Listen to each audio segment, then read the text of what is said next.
E aqui a gente vai falar agora um pouquinho sobre Renave, mais uma vez, e muito mais outros assuntos, né? E é por isso que, a convite da Data Stock, eu gostaria de convidar ao palco o Basílio Militani Neto. Ele é diretor do Senatran e vai nos contar um pouco mais sobre o ambiente regulatório como alicerce para novos modelos de negócio. Vem para cá, Basílio.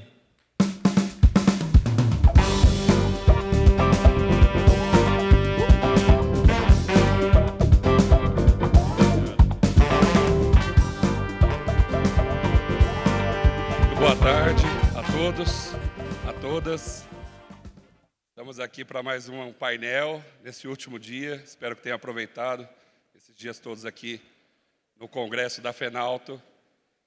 Vamos falar um pouquinho aqui de regulação. Talvez esse seja um tema bastante familiar para alguns, mas eu imagino que para muitos aqui que estão no dia a dia, operacional, talvez não percebam a importância que isso tem nos negócios, nas rotinas de cada um, que é essa questão regulatória. Estou aqui para falar um pouquinho disso. Ambiente regulatório como alicerce para novos modelos de negócio. A gente tem a regulação atuando diretamente na vida do cidadão. Isso em todas as esferas, seja na esfera federal, na esfera estadual, ou na esfera municipal também. A gente vai discutir um pouquinho sobre como a regulação afeta a vida de cada um, quais são os desafios que nós temos para conseguirmos ter uma regulação mais efetiva, mais eficiente, e também alguns projetos que a Secretaria está desenvolvendo. Antes de mais nada aqui, eu gostaria de agradecer aqui em nome do nosso secretário nacional de Trânsito, Adroaldo de Lima Catão, e o nosso ministro Renan Filho, a FENALTO, pelo convite. Parabenizá-los aqui pela realização de mais esse congresso. Agradecer também a B13 aqui pela abertura nesse espaço, nesse painel, para a gente conversar um pouco. E dizer que é muito importante momentos como este, em que se reúne no mesmo momento, no mesmo lugar, pessoas que fazem a diferença na vida de muitas outras pessoas. O mercado automotivo, ele é um dos setores mais importantes que nós temos para a economia brasileira. A economia brasileira é afetada pelos resultados que vocês atingem anualmente. E não só na questão econômica, mas vocês estão em etapas de processos realizando sonhos de muitas pessoas. Pessoas que desejam adquirir um veículo, que desejam ter maior autonomia para ir e vir. Pessoas que querem novas oportunidades de trabalho. E o veículo faz isso na vida delas. Então é muito importante a gente ter um congresso como esse, reunindo todos esses atores, vocês conhecerem as soluções que existem. E é muito importante para nós, o governo federal, o governo dos estados, os municípios, os reguladores, estarem juntos de vocês nesses momentos para a gente poder trocar figurinhas, passar um pouco das nossas dificuldades e também entender, pegar percepções junto de vocês do que precisa mudar no dia a dia. Me apresentando aqui rapidamente, Basílio Militani Neto, eu sou diretor de Regulação, Fiscalização e Gestão da Secretaria Nacional de Trânsito. A Secretaria Nacional de Trânsito, ela é uma das 3 secretarias finalísticas do Ministério dos Transportes, ali em Brasília, no governo federal. Mas também é o órgão máximo executivo de trânsito da União. Então, o Código de Trânsito Brasileiro, no seu artigo 19, estabeleceu diversas competências para este órgão máximo executivo de trânsito da União. E são essas competências que, quando exercidas, afetam a vida de todos vocês e de todos nós também no serviço público, no poder público. E nós temos uma missão bastante hercúlea, que é fomentar um ambiente regulatório propício para novos negócios no nosso país na área de trânsito. Essa é uma das missões que a gente tem. A gente tem a missão também de salvar vidas no trânsito, de aumentar os níveis de segurança viária. E no meu departamento, eu lidero processos ali em 4 frentes principais. A frente de regulação, a frente de sistemas e inovação, a frente de dados e a frente de fiscalização. Todas as resoluções CONTRAN que são publicadas no Conselho Nacional de Trânsito passam pelo crivo ali da regulação que está lá dentro da área que eu trabalho. Por isso que é importante a gente ter essa discussão, porque a gente sabe que uma resolução pode mudar mercados, pode mudar a vida de muitas pessoas, afetar positivamente e também afetar negativamente. Tema de inovação, de sistemas. Hoje em dia, com a tecnologia avançando, com o uso de soluções cada vez mais eficientes, mais efetivas, a tecnologia hoje é um pressuposto fundamental. Não tem como a gente abrir mão da tecnologia. Estava até conversando há pouco que determinadas soluções, você falar que vai fazer uma solução digital, hoje já nem acrescenta tanto, porque já é um pressuposto, é uma premissa hoje. Como é que você vai fazer uma solução agora com papel? As soluções novas já têm que nascer dentro do ambiente digital. E, por fim, a parte de dados e de fiscalização. Os dados estão totalmente atrelados a esse processo de transformação digital que a gente vive. Quanto maior esse processo de transformação digital, mais dados são gerados, mais dados podem ser consumidos por todos, para melhorar as decisões que a gente toma no dia a dia. E a fiscalização, a conformidade, para que as regras sejam obedecidas, para que a gente tenha um ambiente mais sadio, mais propício para esses novos negócios. Tudo isso daqui é regulação. Alguns confundem achando que a regulação é uma norma, é uma lei, é uma resolução, é uma portaria. O ambiente regulatório é muito maior do que isso, porque tudo isso daqui acaba afetando as decisões que podem ser tomadas, as decisões que devem ser tomadas e aquilo que será repudiado, que será cobrado, que será impedido. Então, todo esse ambiente acaba afetando o ambiente regulatório. Então, a regulação, basicamente, é você ter regras definidas, você ter um ecossistema de regras que precisam ser obedecidas, que vão direcionar, vão dar diretrizes em como as ações vão ser praticadas. Isso não é feito só com um papel, com uma norma. Isso também é feito nos sistemas. Quem usa sistemas aqui de trânsito sabe muito bem disso, né? Como um sistema pode interromper um processo de negócio. E também com relação à fiscalização. A fiscalização atuando, a supervisão, também pode impedir determinada prática de negócio. Então, isso tudo está entrelaçado e eu estou dirigindo hoje esse departamento lá na secretaria. Bom, falando de ambiente regulatório, principalmente para quem não está muito habituado com esse tipo de temática. O que é a complexidade do ambiente regulatório no nosso país? Em primeiro lugar, quando a gente fala de normas, a gente está falando de quais normas? A gente tem desde a Constituição Federal, temos lei complementar, tem várias leis complementares hoje que afetam diretamente o trânsito, afetam o ambiente de negócios de vocês. Temos leis, e o Código de Trânsito brasileiro é uma das leis. Para você ter uma ideia, por exemplo, a alienação fiduciária, o financiamento de veículos, ele é previsto no CTB, mas é regido por outra lei, que a gente também tem que observar. Nós temos as normas infralegais, resoluções CONTRAN, instruções normativas de outros órgãos, portarias. Então, há uma infinidade de normas.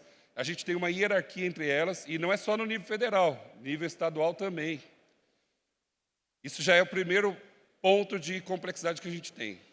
Qual o outro ponto de complexidade do ambiente? É a cultura que nós temos, o legado que o Brasil tem de um positivismo jurídico. O que significa isso? Se vocês lerem o Código de Trânsito, vocês verificarão lá, tem muitas normas e condutas que são positivadas na lei. Ou seja, está na lei, não tem mais como mexer. Todo mundo que está abaixo, inclusive o CONTRAN, que do ponto de vista da hierarquia das normas, as resoluções estão abaixo, tem que seguir o que está na lei. Então, jogar um papel fora do carro é uma punição prevista em lei. Só que o Brasil está passando por um processo de transformação da administração. As agências reguladoras, o poder regulador do Estado, ele está ganhando espaço frente ao poder legislador do Estado. São coisas diferentes. Uma coisa é você legislar, outra coisa é você regular.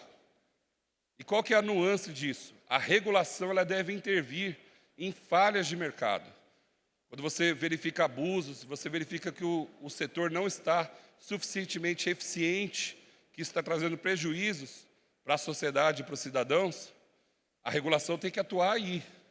Agora, se a coisa flui, se os negócios estão desenvolvendo, se todos os atores estão satisfeitos, a regulação não deve intervir, porque não há um problema regulatório a ser resolvido. É diferente de um legislador, que ele tem uma iniciativa, às vezes quer atender um determinado segmento, orientar a política pública para determinado aspecto, ele pode vir e legislar. O regulador não pode fazer isso.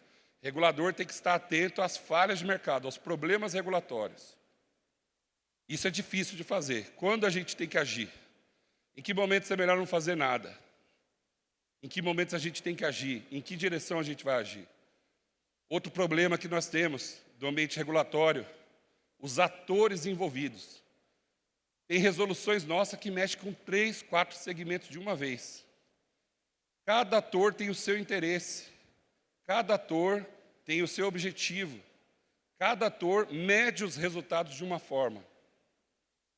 E a gente tem, às vezes, dificuldade de conciliar tantos interesses que vão estar ali numa resolução, que vão estar num sistema. Então, a gente tem bastante dificuldade com isso também. E, por fim, o próprio rito de regulação. Então, hoje, uma resolução CONTRAN para sair tem que ser submetida a consulta pública por 30 dias no mínimo. Então, para quem não sabe disso, hoje tem um portal, Participa Mais Brasil. Todas as normas que a gente coloca vão para lá. E vocês podem ver a redação inteira antes de ser publicada, antes de valer. 30 dias no mínimo tem que fazer. Então, às vezes, os tempos e movimentos também não são os mesmos que a gente vê no mercado. No poder público é diferente. Então, às vezes, leva mais tempo, muita discussão, para a gente conseguir ter os resultados.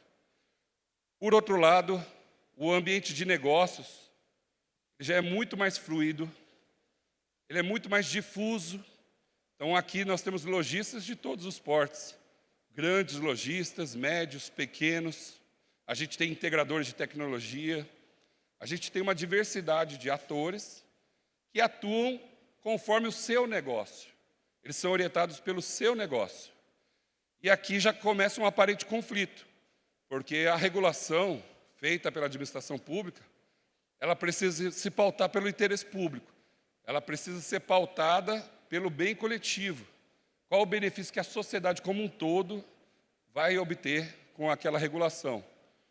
Aqui a gente já começa a ter um pouco de conflito. Outra questão do ambiente de negócios é a velocidade. O ritmo é outro totalmente diferente. Quando a gente diz lá para o nosso gestor, o gestor quer a norma para ontem. E a gente fala lá para o nosso gestor, meu secretário fala, vamos ter que fazer análise de pacto regulatório, vamos ter que fazer uma nota técnica, vamos submeter a consulta pública por 30 dias, depois que voltar a gente vai analisar as contribuições, vamos submeter a prévia do CONTRAN para depois ir para o CONTRAN. Secretário, acho que em uns 90 dias a gente consegue fazer esse processo, apertando bastante. Isso o secretário demandando por quê? Porque tem uma dor hoje, tem um impacto que está acontecendo agora. Então, o setor público tem esses tempos. Se você falar isso para o empresário que está sofrendo as dores agora, ele não vai esperar 90 dias para resolver o problema dele. Então, isso também gera um certo descompasso. O que a gente busca? O que todos os reguladores do país estão buscando? A gente conversa muito com outros órgãos, Banco Central, agências reguladoras. Nós buscamos diminuir essa fricção, essa suposta fricção, que é, na verdade, supostamente natural, não vai ter, não tem como a gente retirar. Na verdade, é possível, sim, que o ambiente regulatório e o ambiente de negócios confluam no interesse comum.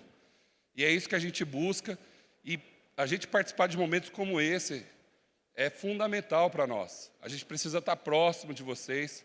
Uma entidade como a FENALTO, FENABRAVE e tantas outras são muito importantes. Por quê? Porque eu costumo dizer que nós vivemos uma dupla bolha.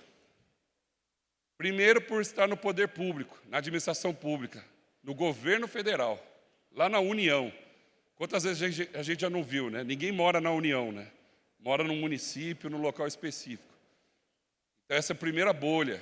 Segunda bolha, estar em Brasília. Não sei quantos aqui conhecem Brasília, mas é uma cidade bem diferente de outras capitais que a gente tem no país.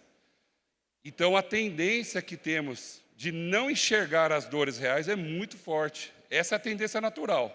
Se nós não fizermos nada, se nós não nos aproximarmos do setor, nós vamos entender que estamos indo por um caminho que julgamos correto e vamos falhar miseravelmente. Então, a gente precisa estar sempre próximo de vocês para entender as dores do dia a dia, saber como que uma dor na ponta vai ser tratada pelas instâncias máximas ali em Brasília. Bom, qual o objetivo que a gente tem quando faz uma regulação? Tem vários, né? Mas eu vou chamar a atenção para 3 aspectos aqui principais. Segurança jurídica. O que é segurança jurídica? Quando uma norma sai, ela tem que sair, primeiramente, com o propósito de estabelecer claramente quais são as regras de conduta, como que vai seguir, como que os atores vão se comportar. Costumo dizer, né? O acordado não sai caro. Então, o primeiro objetivo é que a norma traga essa segurança, como se fosse um contrato pactuado entre as partes, para que todos entendam quais são as regras e consigam ter previsibilidade para poder atuar em determinados segmentos. Então, quem trabalha no setor privado precisa fazer investimentos, precisa planejar esses investimentos. E para fazer isso, ele precisa ter previsibilidade, ele precisa entender que aquela norma, aquele ambiente regulatório que temos não vai virar de ponta cabeça da noite para o dia. Então, um princípio fundamental, é um dos maiores desafios que temos, é garantir a segurança jurídica. Segurança jurídica traz investimentos para o nosso país. Quanto mais segurança jurídica tivermos na nossa regulação, mais investimentos teremos, mais empregos serão gerados, mais riqueza o nosso país gerará. Outro objetivo é a agilidade. É desburocratizar processos. A norma precisa tornar as coisas mais fáceis e não mais difíceis. A norma não pode criar situações de embaraço, de fricção exacerbada que vão de encontro ao objetivo inicial da norma, que era justamente resolver um problema regulatório. Então, hoje a tendência, inclusive por conta disso, é legislar menos, regular menos. É verificar antes de tomar uma decisão, de vir com uma caneta e publicar algo no Diário Oficial da União, entender se de fato cabe aquela medida naquele momento, se temos que aguardar um pouco mais, se é melhor não fazer nada, deixar o mercado ainda se adaptar. E, por fim, a conformidade. Depois que as regras estão claras, estão definidas, depois que essas regras trazem um benefício para a melhoria dos processos, a gente precisa garantir que todo o ecossistema esteja conforme essas regras.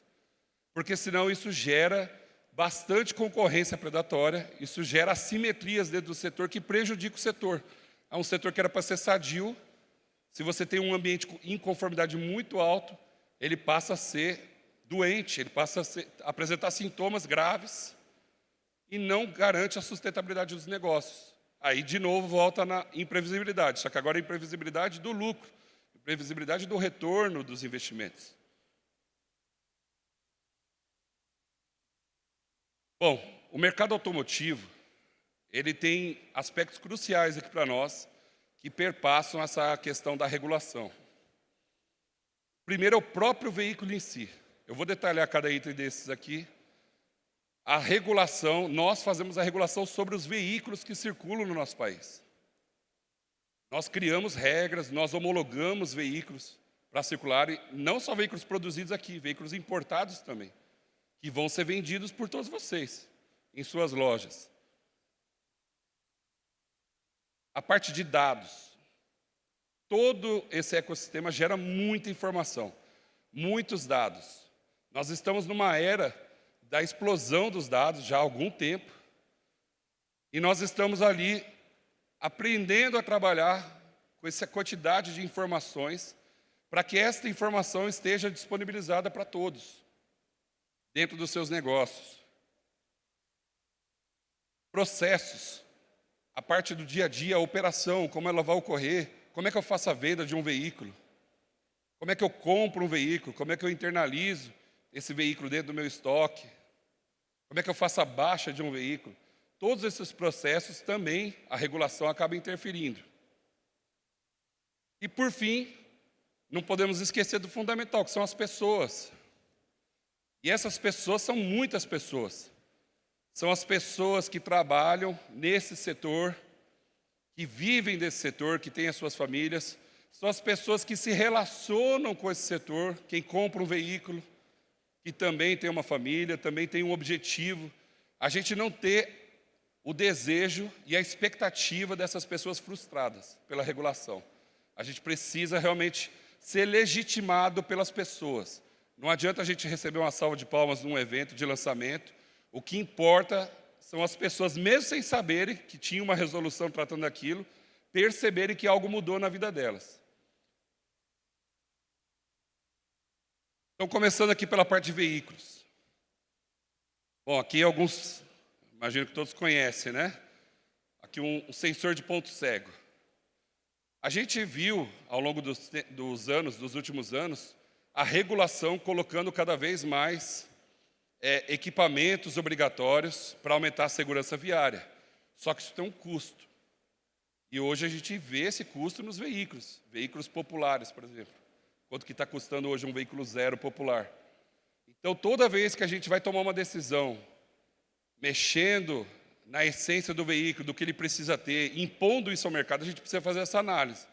A que custo nós teremos o benefício que a gente está buscando? Porque isso vai afetar o mercado de vocês. A própria questão relacionada à segurança, confiabilidade sobre o veículo. Hoje a gente tem uma situação bem delicada nessa área. Como é que um vendedor, como é que um comprador vai na loja de vocês e confia que aquele veículo tem a segurança necessária, passou pelo rito necessário, as manutenções? Isso gera um ambiente de desconfiança também do setor que é perigoso para os negócios. Parte de dados. A Senatran hoje organiza e mantém 4 sistemas fundamentais para o Sistema Nacional de Trânsito, fora vários outros subsistemas atrelados. O Renavan, que é o Registro Nacional de Veículos Automotores, tem 124 milhões de veículos registrados lá. Fora a cadeia dominial, né? O ciclo de vida daquele veículo, por que mãos passaram aqueles veículos. São mais de 124 milhões. O Renach, que tem os nossos condutores habilitados, carteira de habilitação, são mais de 85 milhões. Renainf, as infrações, mais de 650 milhões de infrações registradas no nosso sistema.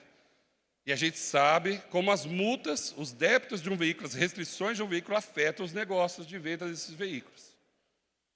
E, por fim, o Renaest, que é o mais recente, que hoje está com a base de dados de sinistros de trânsito, acidentes, né? Já tem 5 milhões de registros de sinistros de trânsito ali na nossa base nacional. Isso tem relação com os sinistros que podem gerar um problema no veículo, com relação a danos de monta e outras restrições.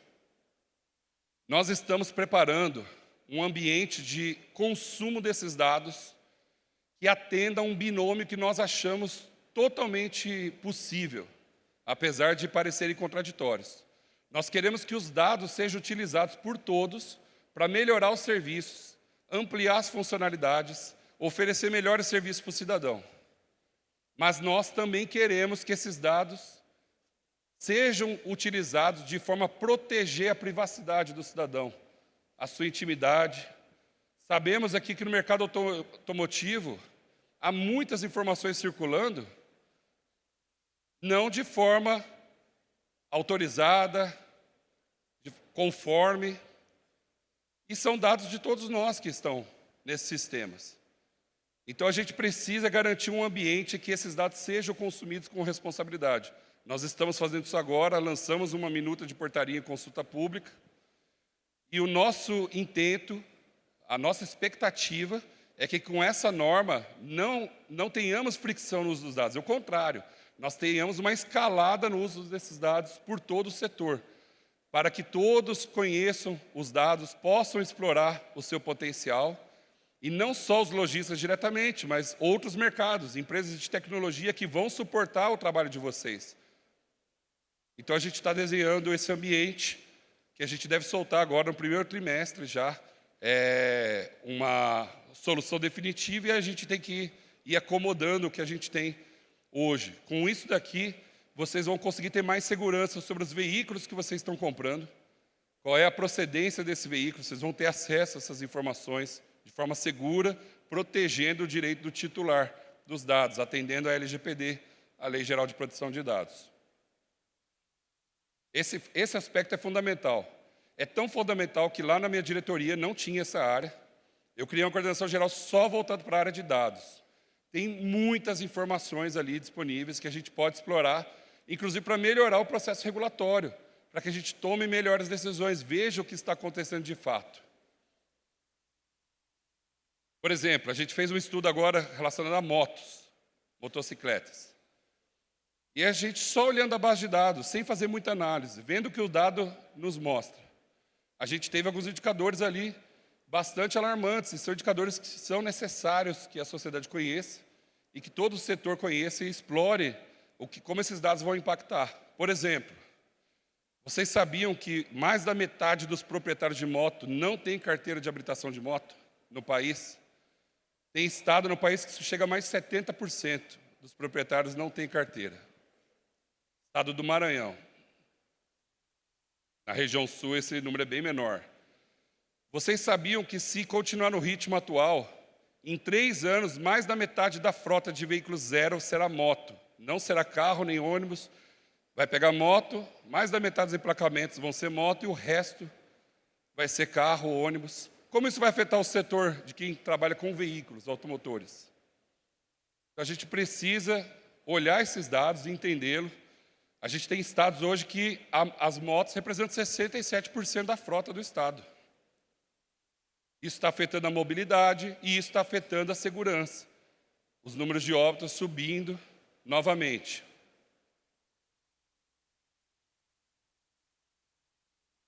Falar de algumas soluções aqui que a gente tem trabalhado. O RENAVE já é bem conhecido de todos, é o Registro Nacional de Veículos em Estoque. Ele veio com o condão de facilitar a vida do lojista, de facilitar a vida da montadora, de facilitar a vida de quem não está usando o veículo para a circulação. Ele está trabalhando numa atividade que o veículo é o seu ativo. É com que ele vai ganhar a sua renda. Para trazer mais segurança, o RENAVE veio num contexto de uma previsão legal para substituir um livro fiscal de entrada e saída. Imagine se não tivesse o RENAVE. Não tem essa opção. Você tem que fazer o controle com um livro preto que você vai guardar lá na sua loja. Você tem que guardar por 5 anos, para mostrando toda a entrada e saída de veículos no papel. Então, hoje a gente já está numa nova era em que quem continuar nesse ambiente vai perder mercado, porque não é eficiente, leva muito mais tempo. Então, a gente precisa usar a tecnologia a nosso favor. O RENAVE tem muitas melhorias ainda a serem feitas, muita coisa a gente precisa fazer para tornar o RENAVE cada vez mais atrativo. Mas a ideia é que o RENAVE favoreça o setor automotivo e, favorecendo o setor automotivo, favoreça o cidadão que faz negócio com vocês, com todos os lojistas.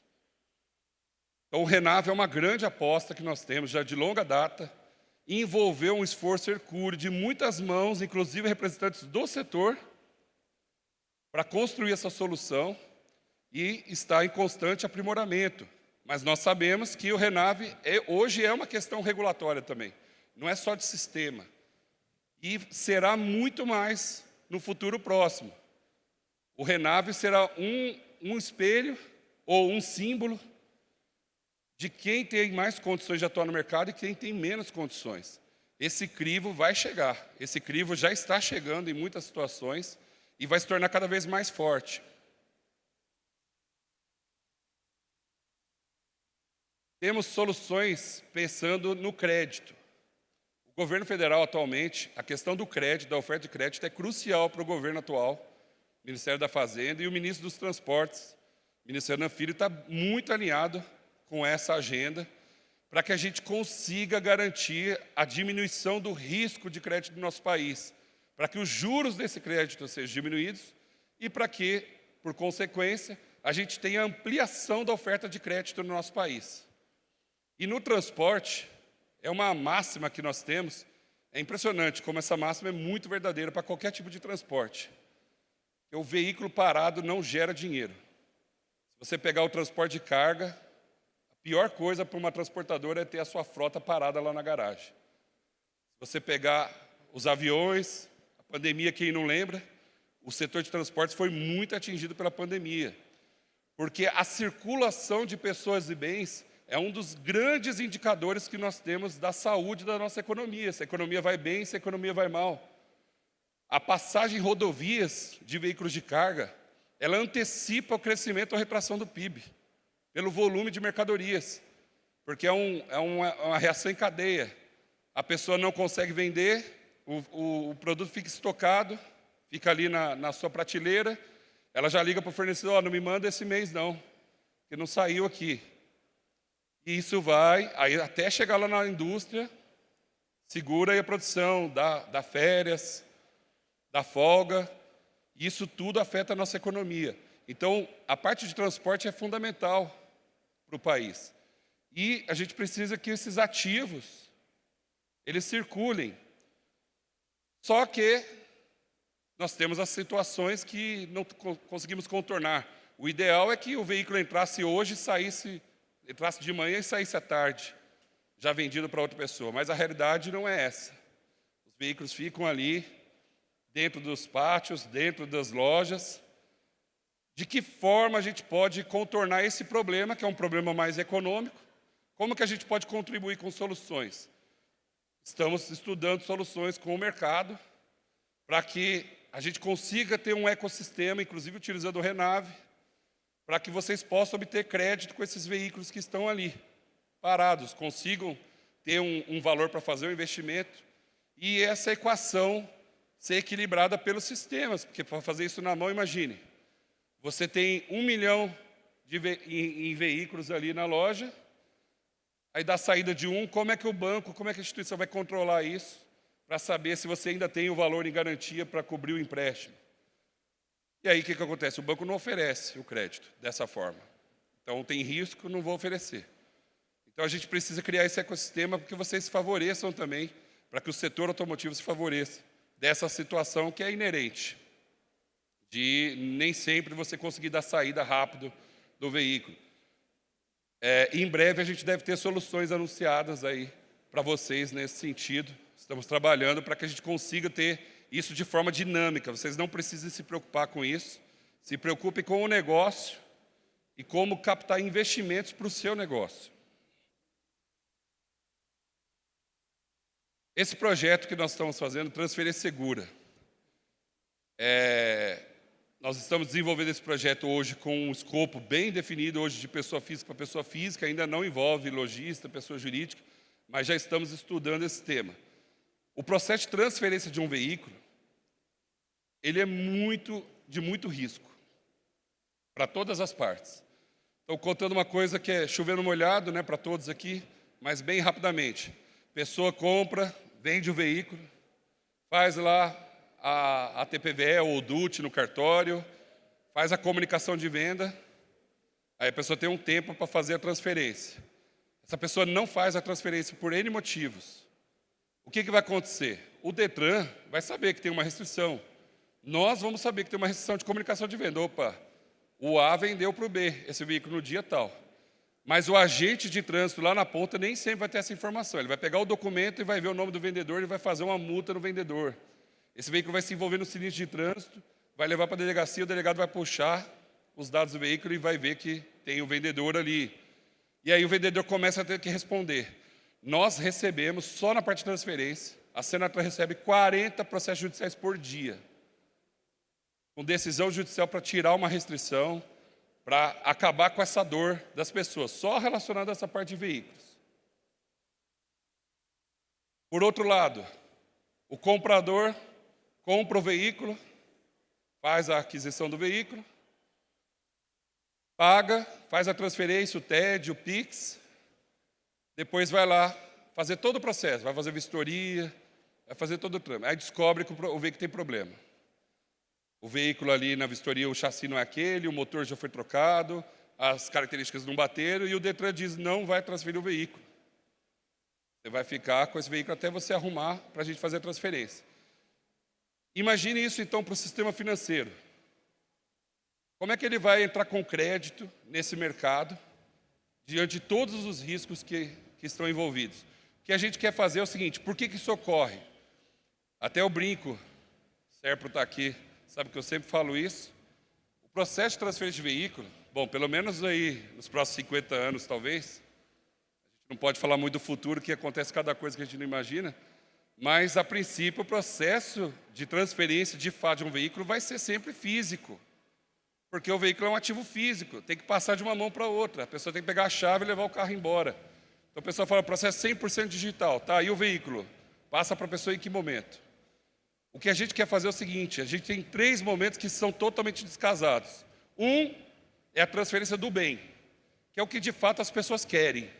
O que está sendo negociado é aquele ativo. Eu quero esse carro para mim. Então, em que momento isso ocorre? Isso é um evento. O outro evento é o quê? O dinheiro. Como é que você paga por aquele bem? Isso é um outro evento que ocorre em outro momento. Via de regra, hoje a pessoa vai levar o veículo muito depois do que já mandou o dinheiro. E, por último, você tem o evento da burocracia. O evento do trânsito, de registrar aquelas operações, de emitir um documento. Hoje está totalmente descasado. O nosso projeto é fazer isso tudo de uma vez só. Tanto a parte financeira, quanto a transferência do veículo, quanto a transferência real do veículo e a transferência administrativa. Então, o que a gente está desenhando, de forma bem resumida, é que comprador e vendedor, hoje pessoa física, amanhã pessoa jurídica também, ele vai poder negociar esse veículo. A pessoa que for comprar vai colocar esse valor em custódia, vai ficar em custódia esse valor, aguardando o término da transação. Os dois juntos vão fazer aquela vistoria. Passou na vistoria, eles vão fazer o negócio. Independente se tem débito ou se não tem, porque o valor da custódia vai ser utilizado para liquidar esses débitos existentes. A partir do momento que passou na vistoria, está apto, então, para fechar o negócio. Vamos fechar? Vamos fechar. Aperta a mão. Assina os documentos necessários digitalmente, é lógico, como eu falei, a gente não vai fazer nada em papel agora. Digitalmente, quando fizer aquilo, por trás uma operação vai ocorrer instantaneamente de liquidação daqueles débitos, de transferência do valor para o vendedor e de emissão do documento de transferência já no nome da outra pessoa. Vão dar tchau, vão se despedir, virou a esquina, se tiver um radar lá, passou fora, já vai tomar a multa o novo comprador.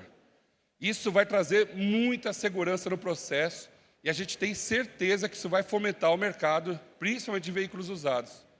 Vai ficar muito mais fácil para as pessoas comprarem veículos, financiarem esses veículos e usufruírem, né, dos benefícios que vocês oferecem fazendo esse trabalho de negociação. Estou concluindo aqui já, pessoal.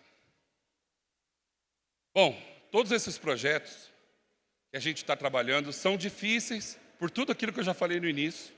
A gente precisa pensar em norma, a gente precisa discutir com vários setores, vários envolvidos. Tudo isso dentro de uma bolha chamada governo federal, dentro de uma bolha chamada Brasília. Então a gente precisa estar próximo de vocês para entender o que faz sentido e o que não faz sentido.